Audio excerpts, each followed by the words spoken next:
My cocktail for this week's episode of Sherlock on Silver Screen Sleuth with Katie Watson is this right here. It's a Port Boulevardier. Now, it's not a terribly difficult cocktail to make, and that's why I'm not making it for you in this video.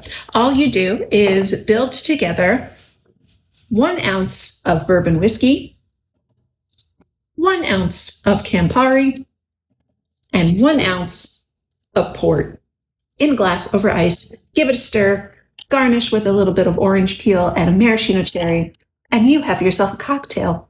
It's a play on a Negroni because there's a cocktail called the Boulevardier, or Boulevard, that replaces the gin in a Negroni with bourbon whiskey. And this goes one step further by replacing the vermouth of a Negroni with port. I wanted to make something that was port-based because of England's really weird relationship to France. You may have noticed in many books of the British canon that people will sit down and drink port, they'll drink Madeira, they'll drink sherry, they'll drink marsala, and they'll often drink tokaji or tokay wines. And a lot of that is because in the late 1600s, the British monarch got into a war with France, as they were wont to do. And French wine became prohibitively expensive for regular English people to buy, even though they really, really liked Bordeaux. So, in the early 1700s, the English monarch signed a treaty with Spain, lowering the tariffs on Spanish and Portuguese wine. And that's why we have sherry, port, and Madeira so frequently mentioned in older British literature.